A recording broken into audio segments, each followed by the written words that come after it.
교회는 왜 여전히 필요할까요? 우리에게 여전히 교회가 필요한 이유는 교회가 기별의 보관소이기 때문입니다. 교회는 굉장히 중요한 역할들을 하고 있는데요. 그 역할 중에 한 가지가 바로 성경의 말씀들을 가지고 있고 지키고 있으며 바르게 해석하도록 하는 곳이 바로 교회이기 때문입니다. 이 기별들의 보관소로서 여러분들이 아시는 것보다 훨씬 더 중요한 역할을 교회가 하고 있습니다. 우리는 음식을 위해서도 냉장고를 필요로 하고 쌀 하나를 넣기 위해서도 쌀 전용의 통을 두는 것이 우리에게 유익합니다. 제가 보니 쌀 관리 조금만 잘못해도 쌀벌레들이 생기더라고요. 교회는 그런 모든 것들을 잘 유지하는 가장 중요한 곳 중에 하나입니다. 참 흥미롭게도 교회는 오랜 문화와 전통들을 보관해온 곳이었으며 그것들을 통해서 무엇이 참된 가치인지를 말해주는 곳이기도 했습니다. 더 나아가서 교회 그 자신이 가지고 있는 성경에 대해서도 무엇이 옳은지 그른지에 대해서 명백하게 잘 보관해야 하지요. 그런 의미에서 저희 교회는 이 보관소로서의 역할을 너무나 잘 수행하고 있는 교회라고 우리 이웃들에게 말씀드리고 싶습니다.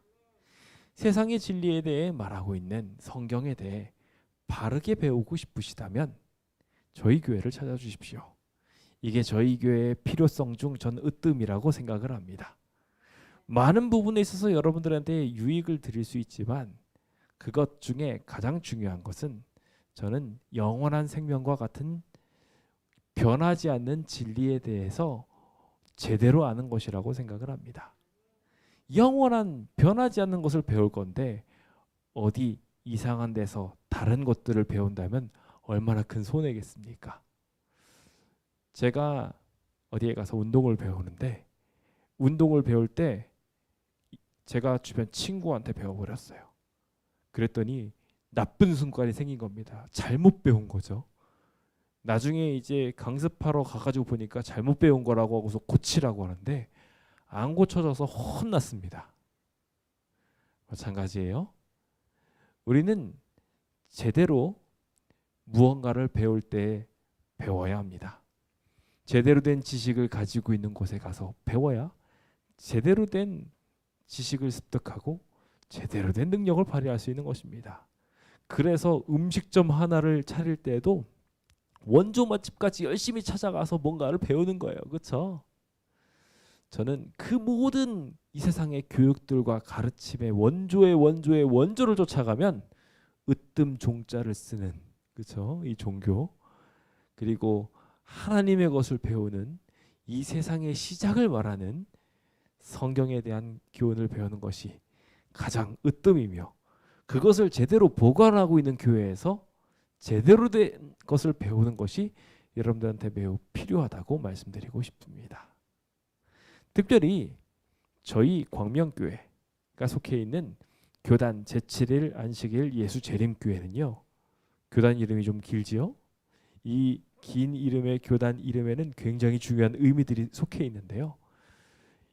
우리가 지금 현대에 가장 중요하게 여겨야 될 몇 가지 핵심 기별들을 숨겨놓고 있습니다.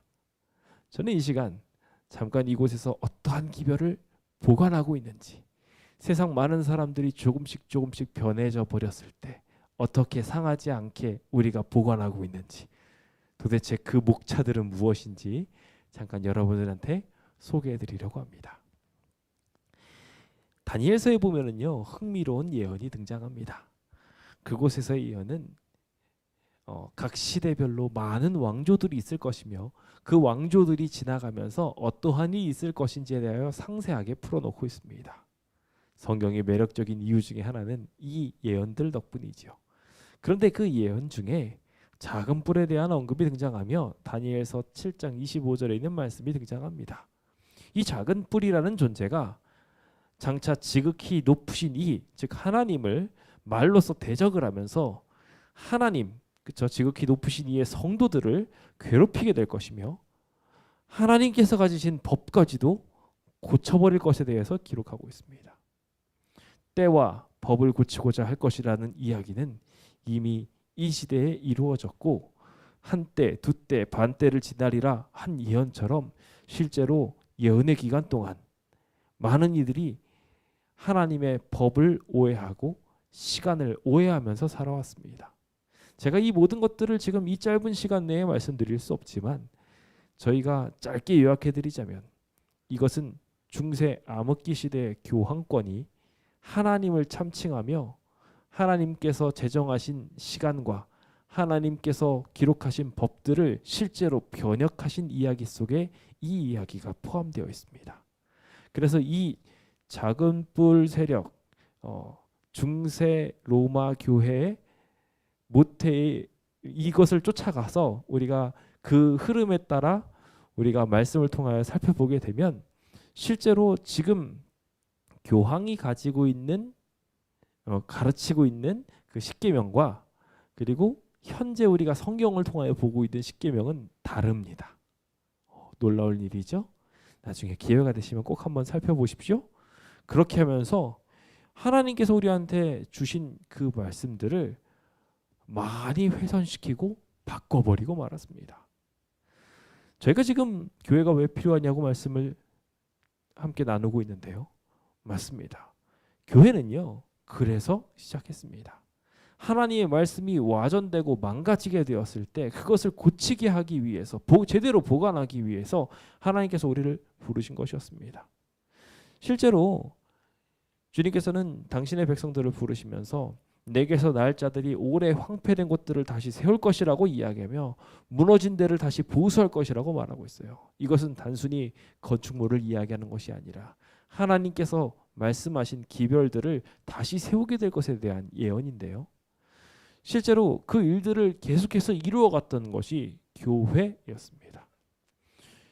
잘 아시다시피 유대인들이 행위 혹은 율법주의 형태로 신앙을 잘못하게 되었을 때 그 잘못된 신앙을 바꾸어서 온전한 신앙으로 세우기 위하여 예수님께서 가르침을 하셨고 그 가르침을 통해서 생겨나게 된 것이 교회입니다. 즉 기존의 신앙이 잘못된 방향으로 흘러가고 있을 때 유대주의화되고 온 세상으로 퍼쳐가야 될 것이 고여있게 되었을 때 그것을 바꾸었던 것이 교회였다는 것입니다. 그리고 예수님의 가르침을 잘 보관했던 곳이 또 뭐라고요? 교회라고요.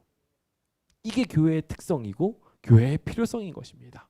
영생에 대한 길을, 영원한 행복을 누리는 것에 대한 바른 길을 가르쳐주는 것이 바로 교회의 중요한 특성이었던 것이죠. 그런데 안타깝게도 앞서 이야기한 것처럼 이 교회가 발현되자마자 사단은 가만히 있을 수 없어서 작은 뿔이라는 세력을 통해 이 교회가 가지고 있었던 진리들을 많이 훼손하게 됩니다. 중세 암흑기 동안 수많은 기간 동안의 성경을 성경처럼 연구하지 못하게 되고 사람들과 너무 멀리서 라틴어로 읽혀가면서 전혀 이해할 수 없는 성물과 미신적인 이야기에 빠져서 살게 하는 일들로 너무 오랜 시간을 보내게 되었습니다.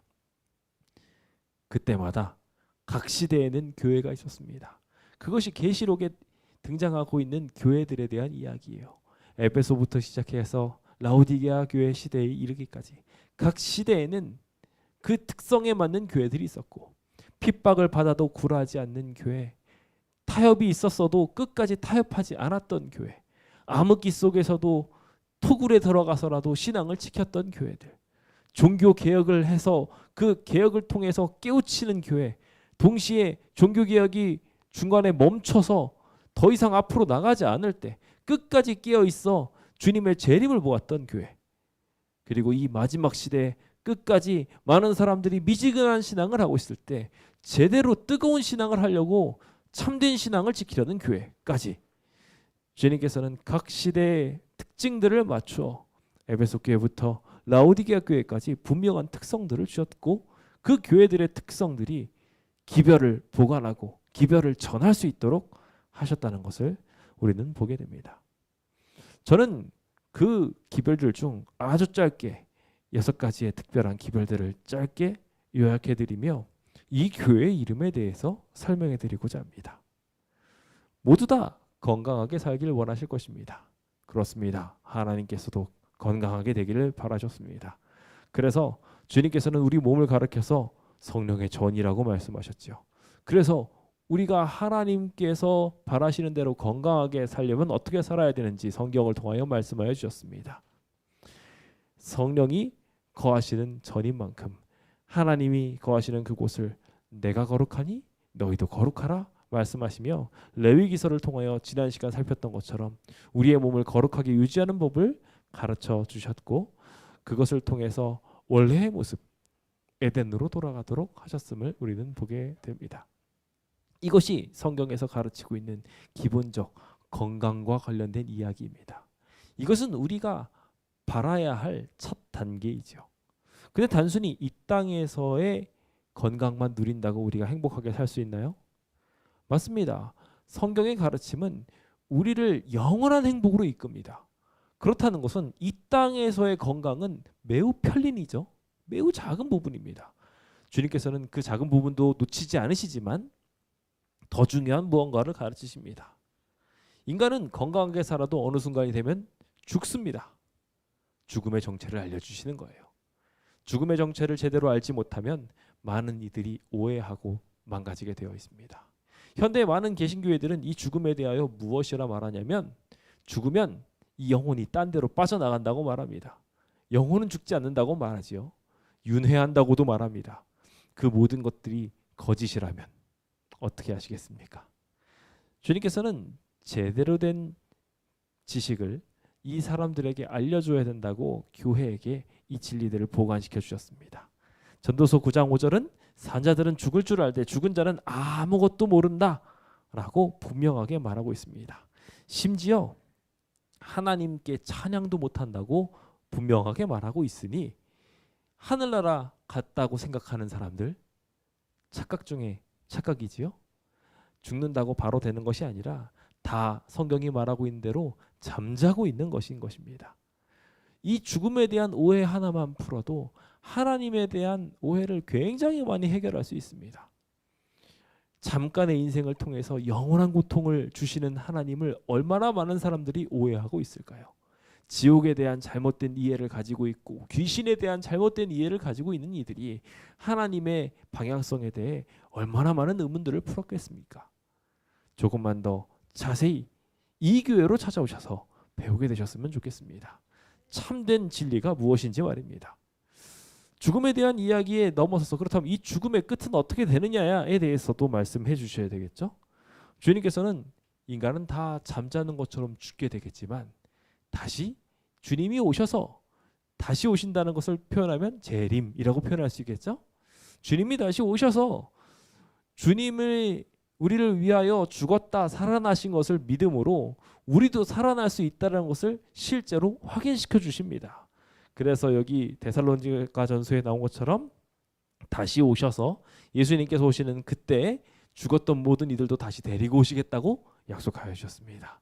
천사장의 호령이 퍼지며 우리를 향하여 구원의 나팔이 펼쳐지게 될 때 썩었던 몸들이 썩지 않을 몸으로 바뀌게 되며 우리는 모두 다 공중에서 주를 영접하게 될 것입니다. 그 구원에 모두 함께 들어가게 되기를 예수님의 이름으로 축원드립니다. 주님께서는 이 모든 일들을 위하여 다시 오시겠다고 분명히 말씀하셨고 주님이 올라가신 모습을 본 그대로 다시 내려오시는 것을 통해 우리를 모두 저 하늘에 요한복음 14장에 말씀하신 것처럼 주님이 예비하신 처소에 우리를 데려가시겠다 약속하고 계십니다. 그것이 이 세상이 흘러가는 흐름의 진리이자 이 세상 이야기의 결론인 것입니다.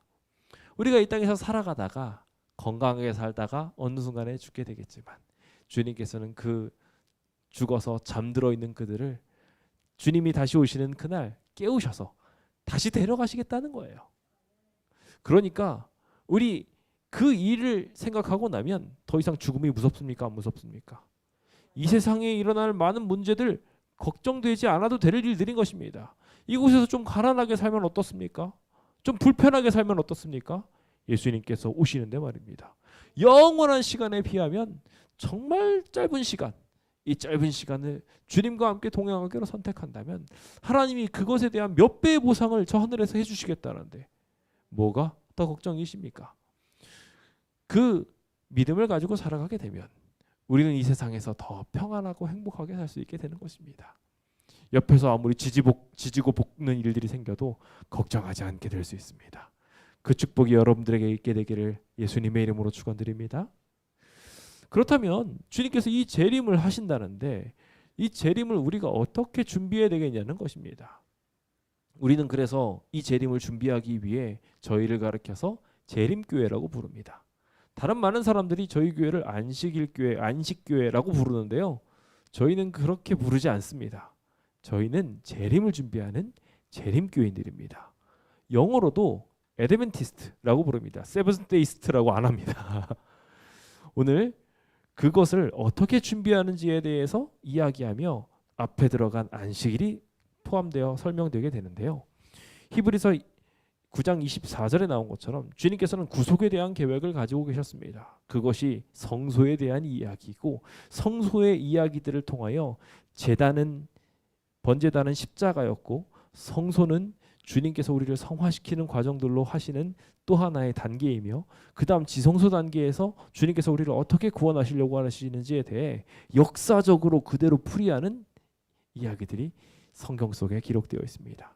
주님께서는 그것을 구원의 상징으로 이스라엘 백성들한테 풀어주셨고 그런 방법들을 통하여 저 하늘에 있는 성소의 모형을 이 땅에 옮겨 놓으심으로 하나님께서 장차 어떻게 우리를 구원하실지에 대해서 알려주셨던 것이죠.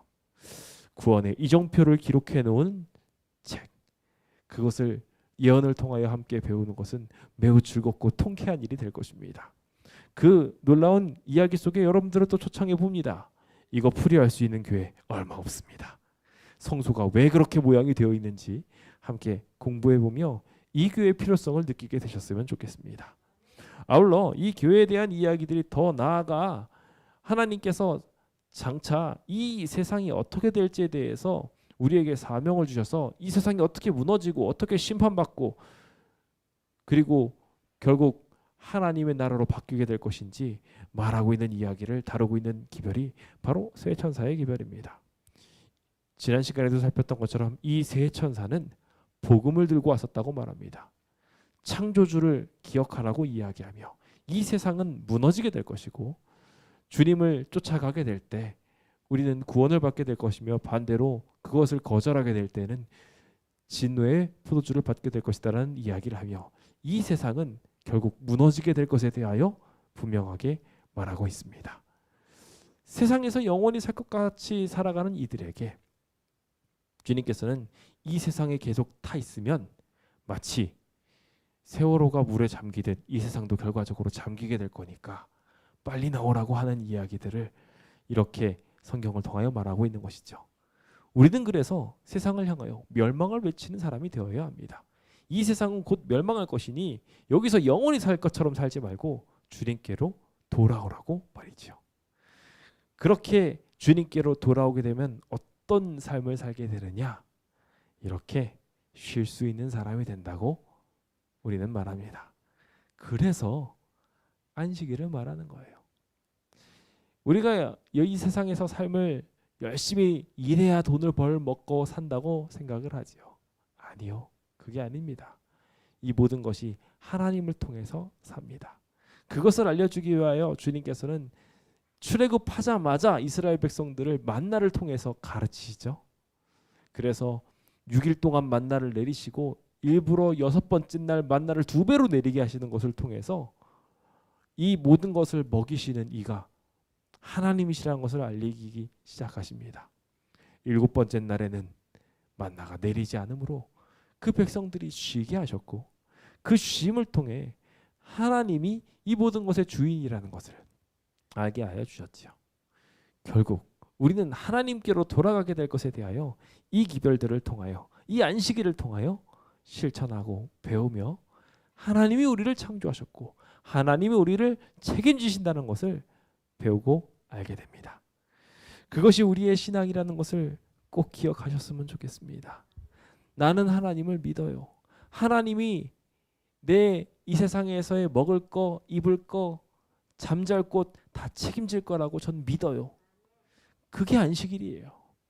그리고 그렇게 쉬는 것을 통하여 내 믿음을 증거하게 되면 하나님과 우리의 사이가 건강하다는 것을 확인하게 되고, 하나님이 우리를 창조하셨다라는 것, 하나님이 우리를 구원하실 것이라는 것을 분명하게 믿는 이 구속의 날들을 통하여 결국 저 하늘나라에 갈 때 우리를 데려가실 거라고, 이 안식일을 표징 삼아서 우리를 구원하실 것이라고 분명하게 말하고 있는 것입니다. 그 위대한 가르침과 깨달음 속에 여러분들을 초청합니다. 주님께서는 저 하늘에 가서도 이 안식일을 지키며 행복하게 살 거라고 분명히 이사야서 66장을 통하여 우리에게 말씀해 주고 계십니다. 저는 그래서 우리 교회가 제7일 안식일 예수 재림교회라고 설명드립니다. 저희는 재림을 기다립니다. 이 재림을 기다리며 하나님이 우리의 삶을 책임지실 거라고 믿습니다. 그래서 안식하고 쉬며 주님께서 주시는 방법대로 음식에 있어서 안식하고요, 이 세상에 있는 부귀영화에 대하여 다 내려놓을 줄 아는 믿음을 가지려고 애씁니다. 주님의 구속의 이정표를 따라가려고 힘쓰며 주님이 이 세상 멸망한다고 이야기하면 그대로 믿으면서 살아가는 것이 우리 신앙인 것입니다. 부디 그 밝은 이해들을 여러분들에게 선물하고자 할 때 기쁨으로 그 필요성을 느끼시고 이 자리로 오시길 바랍니다. 주님께서는 여러분들에게 그 밝은 지혜를 알려주실 것이며 그것을 통하여 우리 모두에게 더욱 힘있는 능력을 주실 것입니다. 아울러 성도 여러분, 이 말씀을 가진 교회로서 각자의 위치에서 가만히 나 혼자 구원받아야지 하고 있지 마시고 이 말씀을 들고 나가셔서 때를 얻든지 못 얻든지 이 기별을 전파하시는 멋진 주의 백성들 되셨으면 좋겠습니다. 감추어진 기별을 보관하는 교회, 그것을 전할 사명을 가지고 있는 교회, 오늘날을 위한 기별 보관소에 여러분들 모두 꼭 방문하시길 바라면서 오늘 강의를 마치겠습니다.